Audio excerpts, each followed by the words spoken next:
Electronic fuel injection system ఉంటుంది. EFI సిస్టంలో fuel pump ఉంటుంది. రండి, ఈరోజు మనం ఫ్యూయల్ పంపు గురించి వివరంగా తెలుసుకుందాం. రాబో 12 నిమిషాల్లో ఆధునిక ఈఎఫ్ఐ బైక్లలో ఫ్యూయల్ పంపు యొక్క పనిచేయు విధానం, దాని రచన, ప్రక్రియ, రకములు, ఎలక్ట్రానిక్ సర్క్యూట్ మరియు ఫ్యూయల్ పంప్ టెస్టింగ్ గురించి తెలుసుకుందాం. ఫ్యూయల్ పంపు పనిచేయు విధానం. ఫ్యూయల్ పంప్ ఫ్యూయల్ ట్యాంకు నుండి ఫ్యూయల్ ఇంజెక్టర్కి నిరంతరంగా పెట్రోల్ని సప్లై చేస్తుంది. ఈ ఫ్యూయల్ సరైన మోతాదు మరియు సరైన ప్రెషర్తో ఫ్యూయల్ ఇంజెక్టర్కి పంపబడుతుంది. ఫ్యూయల్ పంప్లో 2 రకాల వ్యవస్థలుంటాయి. ఒకటి ఇన్ ట్యాంక్, అనగా ఫ్యూయల్ ట్యాంక్ లోపల ఫ్యూయల్ పంపు యొక్క వ్యవస్థ. రెండవది ఎక్స్ ట్యాంక్, అనగా ఫ్యూయల్ ట్యాంక్ వెలుపల ఫ్యూయల్ పంపు యొక్క వ్యవస్థ. ఇన్ ట్యాంక్ ఫ్యూయల్ పంప్ మామూలుగా సబ్మెర్జ్డ్ లేదా ఫ్యూయల్ ట్యాంక్లో మునిగిపోయి ఉంటుంది. ఎక్స్ ట్యాంక్ ఫ్యూయల్ పంప్ మామూలుగా స్కూటర్లలో అమర్చబడి ఉంటుంది. రండి, ఇప్పుడు మనం అసెంబుల్డ్ ఫ్యూయల్ పంప్ యూనిట్ యొక్క డిజైన్ గురించి తెలుసుకుందాం. ఇందులో ఒక ఫ్యూయల్ లెవెల్ సెన్సార్ ఉంటుంది. ఇది ఫ్యూయల్ యొక్క లెవెల్ని కొలిచి దాని సమాచారాన్ని ఈసీయు ద్వారా ఇన్స్ట్రుమెంట్ క్లస్టర్కి అందిస్తుంది. మ్యానుఫ్యాక్చరర్ నిర్దేశాలను అనుసరించి ఫ్యూయల్ ట్యాంక్లో ఎల్లప్పుడూ కనీస పెట్రోల్ ఉండడం చాలా అవసరం. ఇది చాలా ముఖ్యమైనది, ఎందుకంటే ఫ్యూయల్ పంపు యొక్క కూలింగ్ పెట్రోల్తో జరుగుతుంది. ఫ్యూయల్ పంప్ 7000 RPM స్పీడ్తో తిరుగుతుంది. ఒకవేళ పెట్రోల్ ద్వారా చల్లబడకపోతే ఫ్యూయల్ పంప్ కొద్ది సమయంలో దహనమైపోవచ్చు. ఫ్యూయల్ పంప్ యొక్క రక్షణ కొరకు పెట్రోల్ నుండి మలినాలను వేరు చేయడానికి ప్రీ ఫిల్టర్ లేదా స్ట్రైనర్ యొక్క సిస్టమ్ ఉంటుంది. ఫ్యూయల్ పంప్ యొక్క అవుట్లెట్ పై ఒక ప్రెషర్ రెగ్యులేటర్ వాల్వ్ ఉంటుంది. ప్రెషర్ రెగ్యులేటర్ యొక్క పని ఫ్యూయల్ ప్రెషర్ని మామూలుగా 300 kPa వరకు మెయింటైన్ చేయడం. దానికన్నా ఎక్కువ ఫ్యూయల్ ప్రెషర్ ఉన్నట్లయితే ప్రెషర్ రెగ్యులేటర్ వాల్వ్ అధిక పెట్రోల్ని రిటర్న్ లైన్లోకి లీక్ చేస్తుంది. ఇగ్నిషన్ మొదలుపెట్టిన తర్వాత పంప్ తిరగడం మొదలవుతుంది. ఇన్లెట్ నుండి పెట్రోల్ స్ట్రెయినర్ లేదా ప్రీ ఫిల్టర్ ద్వారా లాగడం జరుగుతుంది. ఫ్యూయల్ పంప్లో ఒక రియాక్షన్ టర్బైన్ పంప్ ఉంటుంది. రియాక్షన్ టర్బైన్ పంప్లో మోటార్తో జోడి అయిన ఒక ఇంపెల్లర్ రింగ్ ఉంటుంది. ఇంపెల్లర్ బ్లేడ్ పెట్రోల్ని ఇంపెల్లర్ యొక్క అవుట్ సైడ్ వైపు ప్రెషర్తో నెడుతుంది. పంప్ అవుట్లెట్ నుండి చెక్ వాల్వ్ ద్వారా పెట్రోల్ ఇంజెక్టర్ వైపు వెళుతుంది. ఇంజెక్టర్ సడన్ గా ఆగిపోవడంతో చెక్ వాల్వ్ పెట్రోల్ని పంపు వైపు మరలా వెళ్లకుండా ఆపుతుంది. ఈ పెట్రోల్ ప్రెషర్ రెగ్యులేటర్ ద్వారా ఫ్యూయల్ ట్యాంక్ వైపు వెళుతుంది. బైక్లో ఉపయోగించేటటువంటి ఫ్యూయల్ పంప్ పాజిటివ్ డిస్ప్లేస్మెంట్ అవ్వదు. ఈ కారణం చేత ఇది ప్రెషర్ పల్సేషన్ని ఉత్పత్తి చేయదు మరియు దీని శబ్దం కూడా తక్కువగా ఉంటుంది. రండి, ఇప్పుడు మనం ఇన్ ట్యాంక్ ఫ్యూయల్ పంప్ యొక్క నిర్మాణం మరియు దాని పనిచేయు విధానం ఇంకా సామర్థ్యం గురించి తెలుసుకుందాం.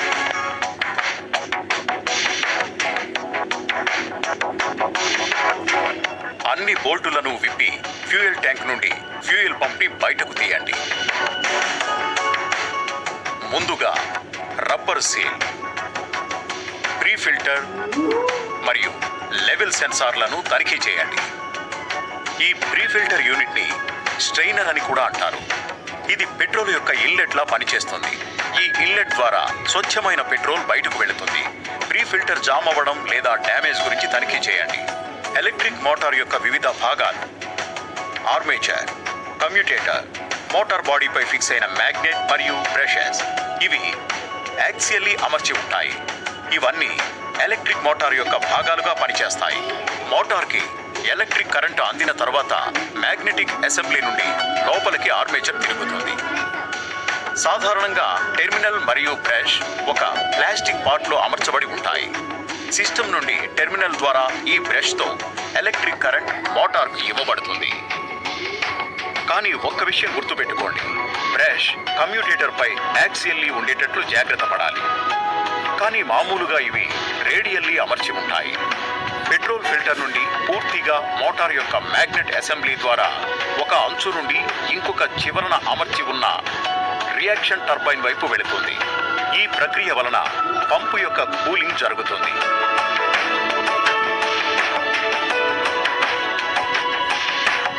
సాధారణంగా బైక్లో రియాక్టివ్ టర్బైన్ పంపుని ఉపయోగిస్తారు. తిరిగేటటువంటి భాగం ఒక పాలిమర్ ప్లాస్టిక్ తో తయారు చేయబడిన ఇంపెల్లర్ వీల్ అయి ఉంటుంది. ఈ విధమైన టర్బైన్ నుండి తక్కువ శబ్దం వెలువడుతుంది. బ్లేడ్ తో కూడిన ఇంపెల్లర్ రింగ్ ని మోటార్ ద్వారా తిప్పడం జరుగుతుంది. మోటార్ తిరగడంతో పెట్రోల్ స్ట్రెయినర్ ద్వారా ఇంపెల్లర్ టర్బైన్ లోకి లాగబడుతుంది. ఇంపెల్లర్ బ్లేడ్ పెట్రోల్ ని పంప్ అవుట్లెట్ సెక్షన్ వైపు నెడుతుంది. ఇక్కడి నుండి పెట్రోల్ ఇంజెక్టర్ వైపు వెళుతుంది. మంచి సామర్థ్యం, ప్రెషర్ మరియు ఫ్యూయల్ గురించి పంప్ ని 6000 RPM నుండి 7000 RPM పై తిప్పడం జరుగుతుంది. ఈ కారణం చేత పంప్లోని మలినమైన పెట్రోల్ వలన చాలా పెద్ద నష్టం వాటిల్లవచ్చు. పెట్రోల్ ఫ్యూయల్ పంప్ ని చల్లబరచడమే కాకుండా లూబ్రికేట్ కూడా చేస్తుంది. తక్కువ పెట్రోల్ లేదా పెట్రోల్ లేకుండా వాహనాన్ని నడిపిస్తే ఫ్యూయల్ పంప్ కొద్ది సమయంలోనే నష్టపోవచ్చు. పెట్రోల్ ఒక హైడ్రోకార్బన్ ఇంధనం, అందువలన ఎలక్ట్రిక్ కరెంట్ ని ప్రవహించేలా చేయదు. ఈ కారణం చేతనే పంప్ పూర్తిగా పెట్రోల్లో మునిగి ఉన్నప్పటికీ షార్ట్ సర్క్యూట్ అవ్వదు. కానీ పెట్రోల్లోకి నీరు చేరడం వల్ల సమస్యలు తలెత్తవచ్చు. పంప్ యూనిట్ లోపల చెక్ వాల్వ్స్ ఉంటాయి. బైక్ ఆగిపోయినప్పుడు లైన్లో ప్రెజర్ని మెయింటైన్ చేయడం వీటి పని. ఈ కారణంగా వాహనం ఆగిపోయిన తర్వాత ఇంజన్ని స్టార్ట్ చేయడం సులభతరమవుతుంది. దీని ఇంకో వైపు ప్రెషర్ రిలీఫ్ వాల్వ్ ఉంటుంది. ఇది సిస్టంలో ఫ్యూయల్ ఫ్లో ప్రెషర్ని మెయింటైన్ చేస్తుంది. ఉదాహరణకి ఒకవేళ సిస్టమ్ ప్రెషర్ 50 PSI ఉన్నట్లయితే రిలీఫ్ వాల్వ్ ఈ ప్రెషర్ పై తెరుచుకోవడానికి డిజైన్ చేయబడింది. ఇంజెక్టర్ సడన్ గా ఆగిపోవడంతో బ్యాక్ ప్రెషర్ కారణం చేత సిస్టమ్ ప్రెషర్ లిమిట్ కంటే ఎక్కువైపోతుంది. సిస్టమ్ ప్రెషర్ ని తగ్గించడానికి ఫ్యూయల్ రిటర్న్ లైన్ ద్వారా ఫ్యూయల్ ట్యాంక్ లోనికి పంపబడుతుంది. పంప్ అసెంబుల్ చేసే ముందు వీటిని తనిఖీ చేయండి. జామ్ అవడం లేదా డ్యామేజ్ గురించి స్ట్రెయినర్ ని తనిఖీ చేయండి. పంప్ సులువుగా తిరుగుతుందో లేదో తెలుసుకోవడానికి దీన్ని తనిఖీ చేయాలి. ఇన్లెట్ మరియు అవుట్లెట్ ప్యాసేజ్ జామ్ అవడం లేదా డ్యామేజ్ గురించి తనిఖీ చేయండి. రిలీఫ్ వాల్వ్ వెలుపల వైపు జరిగే డ్యామేజ్ గురించి తనిఖీ చేయండి. ఫ్యూయల్ లెవెల్ సెన్సార్ సులువుగా తిరుగుతుందో లేదో మరియు దాని ఎలక్ట్రిక్ రెసిస్టెన్స్ గురించి తనిఖీ చేయండి. X tank fuel pump. మీకు తెలిసినట్టుగానే పంప్లలో 2 రకాల నిర్మాణ పద్ధతులుంటాయి: ఇన్ ట్యాంక్ ఫ్యూయల్ పంప్ మరియు X tank fuel pump. In tank fuel pump submerged type గా ఉంటుంది. ఎక్స్ ట్యాంక్ ఫ్యూయల్ పంప్ అధిక భాగం స్కూటర్లలో ఉంటుంది. ఎక్స్ ట్యాంక్ ఫ్యూయల్ పంప్ యొక్క ఉపయోగం ఏంటంటే దాన్ని ఫిట్ చేయడానికి ఫ్లాట్ బేస్డ్ ఫ్యూయల్ పంప్ అవసరం ఉండదు. ఎక్స్ ట్యాంక్ ఫ్యూయల్ పంప్లో ప్రెషర్ రెగ్యులేటర్ వాల్వ్ బాడీలోనే అమర్చి ఉంటుంది.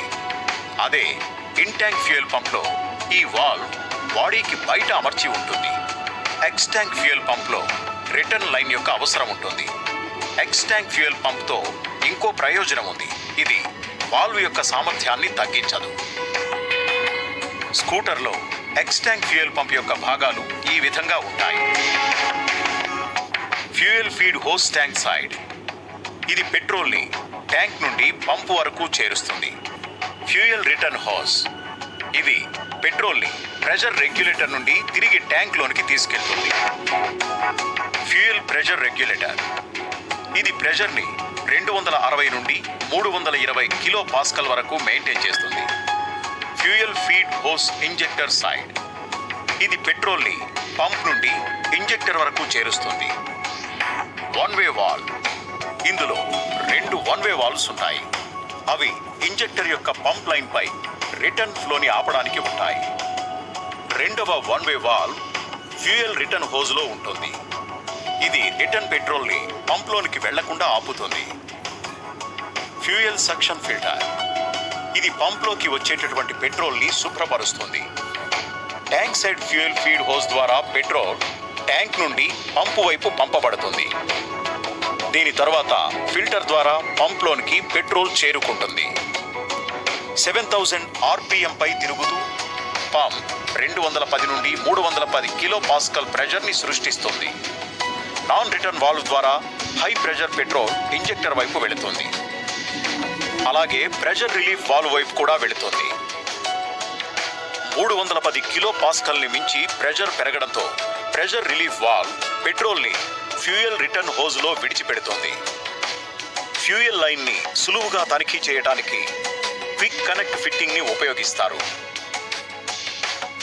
Fuel filter blockage reminder. సాధారణ పరిస్థితుల్లో ఫ్యూయల్ పంప్ నుండి పెట్రోల్ ఇంజెక్టర్ వరకు ఫ్యూయల్ ఫిల్టర్ ద్వారా చేర్చబడుతుంది. ఒకవేళ ఈ ఫిల్టర్ అడ్డంకితో గాని లేదా జామ్ అయిపోతే పంపు పెట్రోల్ని బ్రీతర్ పాసేజ్ నుండి లాగుతుంది. ఈ విధంగా పెట్రోల్ లెవెల్ బ్రీతర్ పాసేజ్ నుండి తగ్గిపోయినప్పుడు వాయువు ఆగి పెట్రోల్ లైన్లోకి లాగబడుతుంది. దీని వలన ఇంజిన్ నడిచే పద్ధతిలో లోపం వస్తుంది. ఇంజిన్ యొక్క ఈ లక్షణంతో మనం ఫ్యూయల్ ఫిల్టర్లో అవరోధం లేదా జామ్ అయిందని అంచనా వేయవచ్చు. ఈ సమయంలో పీరియాడిక్ మెయింటెనెన్స్ గురించి ఆగకుండా ఫ్యూయల్ ఫిల్టర్ని వెంటనే మార్చాలి. ఒకవేళ ఫ్యూయల్ లెవెల్ కావలసినంత ఉన్నప్పటికీ ఇంజిన్ పర్ఫార్మెన్స్లో ఇబ్బందులు తలెత్తితే ఫ్యూయల్ ఫ్లో మరియు ఫ్యూయల్ సప్లై టెస్ట్ చేయండి. Fuel pump circuit. Fuel pump 12 volts supply ఉన్న బ్యాటరీపై నడుస్తుంది. దీని సర్క్యూట్ ECU ద్వారా పూర్తవుతుంది. ఈ విధంగా ECU ఫ్యూయల్ పంప్ యొక్క నియంత్రణ, ఫ్యూయల్ పంప్ రిలే ద్వారా స్టార్ట్ లేదా స్టాప్ చేస్తుంది. బ్యాంక్ యాంగిల్ సెన్సార్ మరియు ఫ్యూజ్ కూడా ఫ్యూయల్ పంప్ సర్క్యూట్లో ఉంటాయి. బ్యాంక్ యాంగిల్ సెన్సార్ ఆగిపోవడంతో ఫ్యూయల్ పంప్ ఆగిపోతుంది. ఫ్యూయల్ పంప్ యొక్క తనిఖీ. ఇగ్నిషన్ని మొదలుపెట్టి ఫ్యూయల్ పంప్ కొన్ని సెకండ్స్ నడుస్తుందో లేదో అని తనిఖీ చేయండి. P0230 ఇది DTC కోడ్. ఫ్యూయల్ పంప్కి సంబంధించిన లోపాన్ని సూచిస్తుంది. ముందుగా కనెక్షన్ యొక్క లూజ్నెస్ మరియు కలుషితాల గురించి తనిఖీ చేయండి. ఒకవేళ ఇవి సరిగ్గా ఉన్నట్లయితే సెన్సార్ని ఉపయోగించి యాక్చుయేటర్ టెస్ట్ చేయండి. ఒకవేళ ఇది సరిగ్గా ఉన్నట్లయితే గ్రౌండ్ మరియు పంప్ యొక్క 3 టెర్మినల్స్ యొక్క వోల్టేజ్ని ఒకటి తర్వాత ఒకదాన్ని టెస్ట్ చేయండి. ఒకవేళ ఇది సరిగ్గా ఉన్నట్లయితే సర్క్యూట్ డయాగ్రామ్ని ఉపయోగించండి. ఫ్యూయల్ పంప్ యొక్క 3 టెర్మినల్స్ మరియు ECUకి సంబంధించిన పిన్లలో కంటిన్యూటీని చెక్ చేయండి. ఫ్యూయల్ ప్రెషర్ టెస్ట్ చేసే ముందు ఫ్యూయల్ ఫిల్టర్ మరియు ఫ్యూయల్ లైన్లోని లీకేజ్ని తనిఖీ చేయండి. ఫ్యూయల్ పంప్ యొక్క 3 పిన్ కనెక్టర్ని తొలగించండి.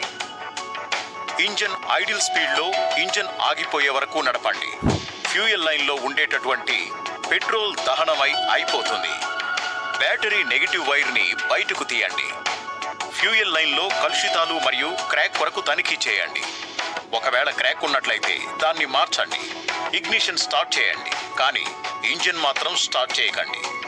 పంప్ దానంతటదే 2-3 సెకండ్ల వరకు నడుస్తుంది, తర్వాత ఆగిపోతుంది. ఇగ్నిషన్ని ఆపివేయండి. మరలా ఇగ్నిషన్ని ఆన్ చేయండి, కానీ ఇంజిన్ని మాత్రం స్టార్ట్ చేయకండి. పంపు మరలా దానంతటదే 2-3 నిమిషాల వరకు నడిచి ఆగిపోతుంది. ఇలా 3 సార్లు రిపీట్ చేయండి. లీకేజ్ గురించి ఫ్యూయల్ లైన్ కనెక్టర్ని తనిఖీ చేయండి. ఈ విధంగా మనం ఫ్యూయల్ లైన్లోని లీకేజ్ని తనిఖీ చేశాం. Fuel supply pressure test.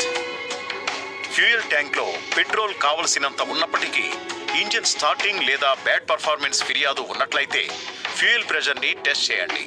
Fuel pressure test గురించి fuel pressure inspection gauge, fuel hose, fuel pressure gauge adapter మరియు స్పెషల్ టూల్స్ని ఉపయోగించండి.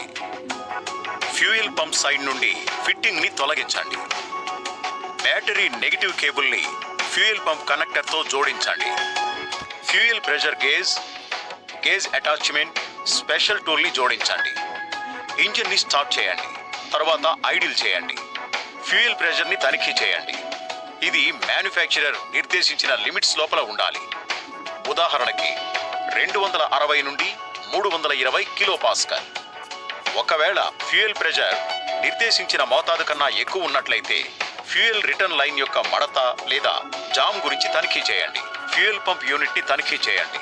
ఒకవేళ ప్రెషర్ నిర్దేశించిన మోతాదు కంటే తక్కువ ఉంటే fuel feed line, EVAP canister hose mode మరియు లీకేజ్ కొరకు పరీక్షించండి. ప్రెషర్ గేజ్ నీడిల్ యొక్క కంపనాలు లేదా అనిశ్చితమైన కదలిక ఉంటే ఫ్యూయల్ ఫిల్టర్ని మార్చండి. ఒకవేళ ప్రెషర్ నీడిల్ స్థిరంగా ఉన్నట్లయితే ఫ్యూయల్ పంప్ యూనిట్ మార్చండి. ఒకవేళ ఫ్యూయల్ ప్రెషర్ టెస్ట్ ఈ నిర్దేశాల లోపల ఉన్నట్లయితే ఫ్యూయల్ ఫ్లోని తనిఖీ చేయండి. ఫ్యూయల్ ఫ్లో యొక్క తనిఖీ క్విక్ కనెక్ట్ ఫిట్టింగ్ ఇంజెక్టర్ సైడ్లో పెట్టండి. కనెక్టర్ యొక్క పైప్ పెట్రోల్ కంటైనర్లో పెట్టండి. ఇగ్నిషన్ని ఆన్ చేయండి, కానీ ఇంజన్ని మాత్రం స్టార్ట్ చేయకండి. పంపు దానంతటా అదే 2-3 సెకండ్ల వరకు నడిచి ఆగిపోతుంది. ఇగ్నిషన్ని ఆపివేయండి. ఈ ఇగ్నిషన్ ఆన్ చేసే పద్ధతిని 5 సార్లు రిపీట్ చేయండి. ఈ విధంగా 10 సెకండ్స్ ఫ్యూయల్ పంప్ నడవడంతో నిర్దేశించిన పెట్రోల్ మోతాదు ఉదాహరణకి 70 క్యూబిక్ సెంటీమీటర్లుగా ఉండాలి. ఇక్కడ నిర్దేశించిన పెట్రోల్ యొక్క మోతాదు ద్విచక్ర వాహనాల మోడల్ని అనుసరించి వేరువేరుగా ఉండవచ్చు. ఒకవేళ కొలవడం బట్టి పెట్రోల్ యొక్క మోతాదు నిర్దేశించిన మోతాదు కన్నా తక్కువ ఉన్నట్లయితే ఫ్యూయల్ లైన్ జామ్ లేదా మడత గురించి పరీక్షించండి. ఈవీఏపీ కెనిస్టర్ హోజ్ని మడత మరియు జామ్ గురించి తనిఖీ చేయండి. ఫ్యూయల్ ఫిల్టర్ని తనిఖీ చేయండి. దీంతో